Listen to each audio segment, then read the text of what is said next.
দেখ আজকে কুশে দেখি 10.1 করাবো। প্রথম অঙ্কটা পর। দেখ বলছে আজ আমার বাবা 390 টাকায় 15 কিগ্রা চাল কিনে এনেছে। যদি 17 কিগ্রা এরকম চাল কিনতেন তবে বাবা কত টাকা খরচ করেছেন তা ত্রৈরাশিক পদ্ধতিতে হিসাব করে দেখি। তো ঐকিক নিয়ম করতে ফার্স্টে লিখবি যে গণিতের ভাষায় সমস্যাটি হলো যে দেখ এখানে দুটো সম্পর্ক বলেছে, কি কি বলতো, যে 390 একটা টাকা, একটা হচ্ছে চাল কতটা কিনেছে, দুটো জিনিস বলেছে। তাহলে ফার্স্টে এদিকে লিখ চালের পরিমাণ, চালের পরিমাণ ব্র্যাকেটে হচ্ছে কিগ্রা, আর এদিকে লিখবি খরচ, কটা খরচ, খরচ টাকা। তাহলে দেখ কটা চালের পরিমাণ কত, 15 কিগ্রা চাল কিনেছে 390 টাকা, তাহলে এইদিকে লিখবি 15 কিগ্রা, আর এখানে হচ্ছে 390 টাকা। জানতে চেয়েছে 17 কিগ্রা চাল কিনতে কত টাকা খরচ হয়, 17 লিখবি, আর এদিকে কি হবে জিজ্ঞাসা চিহ্ন। এবার বল এদের মধ্যে কি সম্পর্ক। দেখ যদি চাল বেশি কিনিস তাহলে টাকা বেশি লাগবে না কম লাগবে, বেশি লাগবে, আর চাল কম কিনলে টাকাও কম লাগবে। তাহলে কি সম্পর্ক, সরল সম্পর্ক লিখবি যে চালের পরিমাণ ও খরচ সরল সমানুপাতিক, সরল সমানুপাতিক। এবার সমানুপাতটা লিখতে হবে, এটা ইস্টু এটা লিখবি 15:17, এইটা সমানুপাত চিহ্ন দিবি, আর এদিকে 390 ইস্টু জিজ্ঞাসা চিহ্ন দেবের। এটা জিজ্ঞাসা চিহ্ন মানে খরচটা তোরা বের করতে হবে। নিচে নির্ণয় খরচ, নির্ণয় খরচ যে দেখ নির্ণয় খরচ লিখে জিজ্ঞাসা চিহ্নের উপরে যেটা আছে সেটা আগে লিখবি। হ্যাঁ 390 লিখবি, আর এদের মধ্যে কি সম্পর্ক, সরল সম্পর্ক। তাহলে এটা 15 আর 17 আছে, উল্টে যাবে, 17/15 গুণ 17/15। কাটাকাটি করতে হবে। এবার দেখ 5 দিয়ে কাটছি, 5 3 15, এটাকে 5 দিয়ে কাট, কত 5 7 35, আর হচ্ছে 5 8 40, আবার 3 দিয়ে যাবে, 3 1 3, এটা কাটবি 3 2 6, আর হচ্ছে 3 6 18।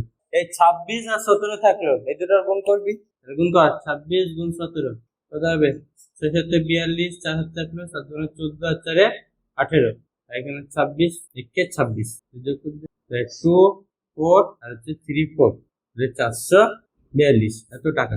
অ্যান্সার লিখে দে অতএব যে 17 কিগ্রা চাল কিনতে 442 টাকা খরচ হবে। 17 কিগ্রা চাল কিনতে 442 টাকা লাগবে। দেখ দ্বিতীয় নম্বর অঙ্ক কি বলছে, ভেঙ্কট মামা 20 মিটার ছিট কাপড়ে একই মাপে 4টি জামা তৈরি করবেন। ঠিক আছে, এইরকম 12টি জামা তৈরি করতে হলে ভেঙ্কট মামাকে কত মিটার ছিট কাপড় কিনে দিতে হবে সেটা বের করতে বলেছে। কিভাবে করবি, লিখ 2 নম্বর।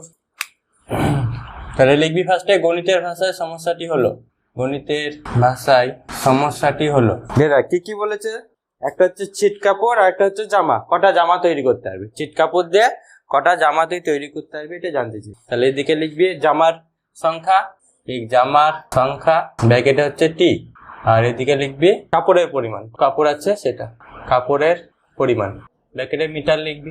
দেখ ফার্স্টে কি বলেছে 4টি জামা তৈরি করেছে তাই না, তাহলে এখানে 4 লিখবি, আর এখানে দেখ কত মিটার কাপড় দিয়ে 20 মিটার, তাহলে দিয়ে 20 লিখবি।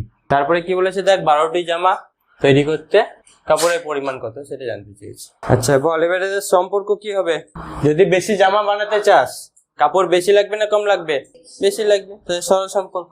তাহলে লিখবি যে জামার সংখ্যা, জামার সংখ্যা ও কাপড়ের পরিমাণ, কাপড়ের পরিমাণ এটা কি সরল সমানুপাতি, এক সরল সমানুপাতি, সরল সমানুপাতি।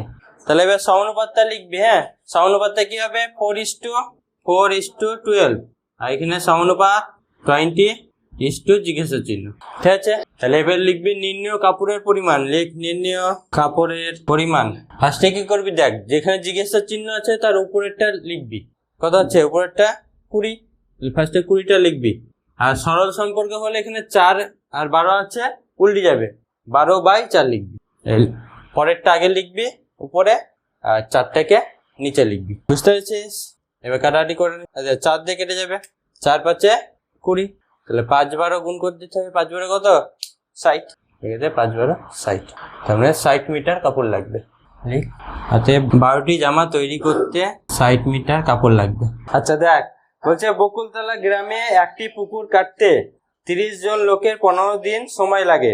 ঠিক আছে, যদি 25 জন লোক ওই পুকুর কাটতো তবে কত দিনে কাজ শেষ করতে পারবে তা ত্রৈরাশিক পদ্ধতিতে হিসাব করি। তাই ফার্স্টে লিখবি গণিতের ভাষার সমস্যাটি হলো এখানে কি কি দেখাচ্ছে, এক হচ্ছে লোক সংখ্যা আর একটা সময়, তাই না? এখানে লিখবি তাহলে যে লোক সংখ্যা আর এদিকে জোন লিখে দিবি ব্র্যাকেটে জোন, আর এদিকে সময় ব্র্যাকেটে হচ্ছে দিন। কতজন আছে ফার্স্টে? 30 জন। 30 জন ওই কাজটা করতে 15 দিন টাইম লাগছে। আর একটা হচ্ছে কতজন বলেছে? 25 জন লোক, তাহলে কত দিনে কাজটা করতে পারবে? বল কি সম্পর্ক? যদি লোক কম লাগাস তাহলে কাজ করতে বেশি দিন লাগবে না কম দিন লাগবে? ধর অল্প লোক এসছে তাহলে একটা কাজ করতে দিন বেশি লাগবে না কম লাগবে? বেশি। তাহলে দেখ লোক কম হলে সময় বেশি লাগছে, আর যদি লোক বেশি নিয়ে আসিস তাহলে তাড়াতাড়ি হয়ে যাবে। তাহলে কি সম্পর্ক? ব্যস্ত সম্পর্ক। তাহলে লিখবি যে লোক সংখ্যা ও সময় এরা হচ্ছে কি ব্যস্ত সমানুপাতি। হ্যাঁ, এরা ব্যস্ত সমানুপাতি। এবার কি হবে দেখ, ব্যস্ত সমানুপাতি হলে এরকম করবি 30, এখানে দেখ আছে 30:25, ঠিক আছে? এবার সমানুপাত, এবার এইটা উল্টে হবে, জিজ্ঞাসা চিহ্নটা আগে লিখবি। সরল সমানুপাত হলে দেখ আমরা এটা লিখছিলাম, কিন্তু এটা ব্যস্ত সমানুপাত, এর জন্য জিজ্ঞাসা চিহ্নটা আগে লিখবি। জিজ্ঞাসা চিহ্ন ইস্টু হচ্ছে 15। এবার লিখবি নির্ণয় সময়, কি করবি? জিজ্ঞাসা চিহ্নের উপরে যেটা আছে সেটাকে লিখবি। কত আছে? 15। আর এইখানে যা আছে তাই লিখবি। দেখ ব্যস্ত সমানুপাতি হলে উপরেরটা বাই নিচেরটা, 30/25, 30 বাই হচ্ছে 25, ঠিক আছে? দেখ 5 দিয়ে কেটে যাবে, 5 5 25, আর 5 3 15, তারপরে 5 দিয়ে 5 6 30, তাহলে কত হচ্ছে? 3 6 18 দিন। তাহলে কি 25 জন লোকের ওই কাজটা করতে 18 দিন টাইম লাগবে, ঠিক আছে? অতএব 25 জন লোকের কাজটি করতে 18 দিন সময় লাগবে। দেখ পরের অঙ্কটা কি বলেছে? 4 নম্বর, কাকিমা ঘন্টায় 40 কিমি বেগে গাড়ি চালিয়ে 5 ঘন্টায় মামার বাড়ি পৌঁছে গেছে। তিনি যদি ঘন্টায় 50 কিমি বেগে গাড়ি চালাতেন তবে মামার বাড়ি পৌঁছাতে কত সময় লাগবে সেটা হিসাব করতে বলেছে। তো এটা সেই পদ্ধতিতে করো। তাহলে দেখ এখানে দুটো জিনিস আছে, কি একটা স্পিড গাড়ির গতিবেগ আর একটা হচ্ছে সময়। তাহলে লিখ ফার্স্টে এখানে সময় ব্র্যাকেটে ঘন্টা, সময় ব্র্যাকেটে ঘন্টা, আর এদিকে কি হবে? গতিবেগ কিমি পার ঘন্টা। দেখ 5 ঘন্টায় গিয়েছে কত? দেখ স্পিড ছিল তখন কত? 40 কিমি পার ঘন্টা। এই স্পিডে গাড়ি চালিয়ে 5 ঘন্টায় মামা বাড়ি পৌঁছে গেছে। এই দিকে লিখবি। দেখ স্পিডটা বলে দিয়েছে, গতিবেগটা বলেছে 50, তাহলে কত সময় লাগবে এটা জানতে চাই, ঠিক আছে? কি সম্পর্ক হবে বল? যদি জোরে গাড়ি চালাই তাহলে টাইম বেশি লাগবে না কম লাগবে? কম লাগবে। আর যদি আস্তে গাড়ি চালাস তাহলে বেশি লাগবে। তাহলে এইটা কমলে এটা বাড়ছে, তাই না? তাহলে কি সম্পর্ক? ব্যস্ত সমানুপাতি। লিখ অতএব গতিবেগ ও সময় এটা কি ব্যস্ত সমানুপাতি। হ্যাঁ, ব্যস্ত সমানুপাতি। তাহলে ব্যস্ত সমানুপাতি হলে এটা লিখবি, আগে এটা লিখবি। হ্যাঁ, 40:50 সমানুপাত। আর এদিকে কি লিখবি? জিজ্ঞাসা চিহ্নটা আগে লিখবি, নিচেরটা আগে, ব্যস্ত সমানুপাত। তাহলে জিজ্ঞাসা চিহ্ন আর এদিকে 5। তাহলে এবার লিখ নির্ণয় সময় বলে। অতএব নির্ণয় সময় কি লিখবি? দেখ আগে জিজ্ঞাসা চিহ্নের উপরে যেটা আছে সেটা লিখবি। কত আছে? 5 আছে, 5 লিখবি গুণ। আর ব্যস্ত হলে যা আছে সেটা লিখবি। দেখ 40 আর নিচে 50 আছে, তাহলে 40/50 লিখবি। সরল হলে এটা উল্টে যেত, 50/40 হতো। সম্পর্ক ব্যস্ত, তাহলে 40/50 লিখবি। 40 ফার্স্টে হচ্ছে জিজ্ঞাসা চিহ্নের উপরে যেটা আছে সেটা দিবি, তারপরে এখানে ব্যস্ত সম্পর্ক হলে উপরেরটা বাই নিচেরটা কেটে দে। আচ্ছা এখানে দেখ 0 0 কেটে দে, 0 0 কেটে দিবি, আর এই 5 আর 5 কেটে যাবে, তাহলে কত থাকলো? 4। তাহলে অ্যান্সার হয়ে যাবে 4। তার মানে 4 ঘন্টা টাইম লাগবে। যদি 50 কিলোমিটার/আওয়ার এই গতিবেগে গাড়ি চালায় তো যেতে 4 ঘন্টা টাইম লাগবে। আচ্ছা লিখে দে 50 কিমি/ঘন্টা বেগে গাড়ি চালালে 4 ঘন্টা সময় লাগবে। দেখ 5 নম্বর অঙ্ক কি বলেছে? মঙ্গলপুর গ্রামের একটি আশ্রয় শিবিরে 4000 জন লোকের 9 দিনের খাবার মজুদ ছিল। মানে 4000 জন খাবে, এর জন্য 9 দিনের খাবার আছে। 3 দিন পরে 4000 জন লোক অন্য জায়গায় চলে গেল। 3 দিন পরে 1000 জন লোক অন্য কোথাও চলে গেল। যারা রয়ে গেলেন অবশিষ্ট খাবারে তাদের কতদিন চলবে তা ত্রৈরাসিক পদ্ধতিতে হিসাব করে লিখি। তাহলে এখানে দুটো জিনিস আছে, লিখবি। হ্যাঁ, ফার্স্টে লিখবি গণিতের ভাষার সমস্যাটি হলো, দিয়ে এদিকে লিখবি আচ্ছা লোক সংখ্যা, আর এদিকে দিন সংখ্যা, খাবার মজুতের দিন সংখ্যা। লিখ লোক সংখ্যা, আর এদিকে লিখবি খাবার মজুতের দিন সংখ্যা, ব্র্যাকেটে দিন, আর লোক সংখ্যা ব্র্যাকেটে হচ্ছে জন। ফার্স্টে দেখ 4000 জন লোক ছিল, তাহলে এখানে 4000 লিখ। দেখ এই 4000 জন লোক 3 দিন খাবার খেয়ে নিয়েছে, তাহলে আর কত দিনের খাবার আছে? 9 দিনের খাবার ছিল কিন্তু 3 দিন খেয়ে নিয়েছে, তাহলে 6 দিনের আছে। এদিকে লিখবি 9 - 3, হ্যাঁ সমান সমান 6। 6 দিনের খাবার আছে। আর কি হয়েছে দেখ, 3 দিন পরে 1000 জন আবার চলেও গেছে, তাহলে কতজন আছে? 4000 বিয়োগ হচ্ছে 1000, তাহলে থাকলো কতজন? 3000 জন। আর এদিকে তাহলে এই 3000 জনের লোকের এই 3 দিনে 6 দিনের খাবারে কতদিন চলবে সেটা তোরা জানতে চাইছে। এদিকে জিজ্ঞাসা চিহ্ন দিয়ে দে। দেখ এখানে লোক সংখ্যা যত, দেখ লোক সংখ্যা 4000 জন ছিল, 6 দিন চলছিল, তাহলে 3000 জন লোক সংখ্যা কমে গেছে, তাহলে কি ওই খাবারে বেশি দিন চলবে, তাহলে এটা কমলে এটা বাড়ছে, কি সম্পর্ক হবে?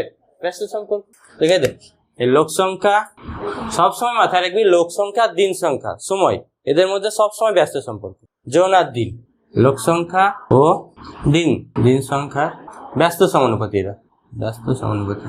আচ্ছা তাহলে ব্যস্ত সমানুপাতি হলে লিখবি 4000 হচ্ছে 3000 সমানুপাত, এদের কি লিখবো বল? ব্যস্ত সমানুপাত হয়েছে, তাহলে কোনটা আগে লিখবো? 6টা না জিজ্ঞাসা চিহ্ন কোনটা বল? হ্যাঁ তাহলে এইটা আগে লিখবো, তারপরে এইটা জিজ্ঞাসা চিহ্ন হচ্ছে 6। বুঝতে পারছিস? ব্যস্ত সমানুপাতি হলে এটা লিখবি, আর সরল হলে 6 এটাই লিখতাম। এবার লিখবি নির্ণয় কি সময় বলে লিখে, নির্ণয় সময় মানে কতদিন চলবে এটা দেখ। আচ্ছা তাহলে এখানে কি হবে? আগে দেখ জিজ্ঞাসা চিহ্নের উপরে কি আছে? জিজ্ঞাসা চিহ্নের উপরে কত আছে? 6, তাহলে 6টা আগে লিখবি, দেখ গুণ চিহ্ন দিবি। এবার কোনটা হবে? এইটা উপরেরটা বাই নিচেরটা, ব্যস্ত হলে উপরেরটা বাই নিচেরটা হবে, আর সরল হলে কি হবে? নিচেরটা বাই উপরেরটা। তাহলে এখানে ব্যস্ত বলেছে যেহেতু, তাহলে উপরেরটা বাই নিচেরটা লিখে দে, 4000 বাই 3000। কেটে দে, শূন্যগুলো কেটে দে, এই 0 0, এই 0 0, এই 0 0 কেটে যাবে, 3 দিয়ে কেটে দে, 3 × 3 আর 3 × 2 = 6, তাহলে কত হচ্ছে? 4 × 2, তাহলে ওদের 8 দিন চলবে। তাহলে অ্যান্সার লিখে দে যে অবশিষ্ট খাবারে 3000 জনের 8 দিন চলবে। ঠিক আছে, এবার 6 নম্বর অঙ্ক। 6 নম্বর অঙ্ক কি বলেছে দেখ, নসিবপুর গ্রামে একটি খামারে 42 জন সদস্য 24 দিনে খামারে সমস্ত জমি চাষ করতে পারে। ঠিক আছে, তাহলে 42 জন সদস্য 24 দিনে খামারে সমস্ত জমি চাষ করতে পারে, কিন্তু চাষের মরশুমে 6 জন হঠাৎ অসুস্থ হয়ে গেছে। ঠিক আছে, 6 জন কি হয়েছে? অসুস্থ হয়ে গেছে। তাহলে খামারে সমস্ত জমি চাষ করতে অবশিষ্ট জনের কতদিন সময় লাগবে? তাহলে লিখ ফার্স্টে, এদিকে গণিতের ভাষায় সমস্যাটি হলো বলে লিখবি, তারপরে লিখ এখানে লোক সংখ্যা আর দিন সংখ্যা।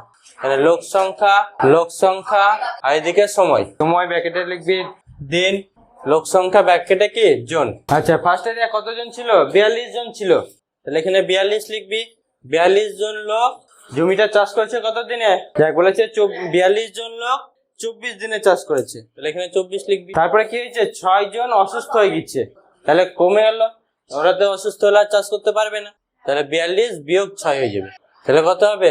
36। তাহলে 36 জন লোক কত দিনে চাষ করতে পারবে এটা বের করতে হবে। কি সম্পর্ক বল? লোক সংখ্যা সময়ের, লোক সংখ্যা দিন সংখ্যা কি ব্যস্ত, এদের সম্পর্ক দেখা মাত্রাই ব্যস্ত বলে দিবি।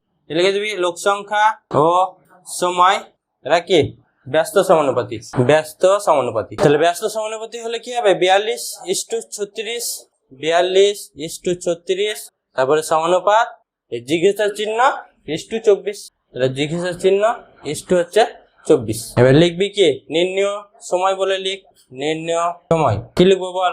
ফার্স্টে কি লিখবো? এই 24টা লিখবো, জিজ্ঞাসা চিহ্নের উপরে যেটা আছে 24 গুণ কি হবে? 42/36, 42/36 কেটে দেবে। কত দিয়ে কাটবে বল? 6 দিয়ে কেটে যায়, 4 6 24 আর 6 6 36, আবার 6 দিয়ে, 6 কে 6, 6 7 42, 4 7 কত?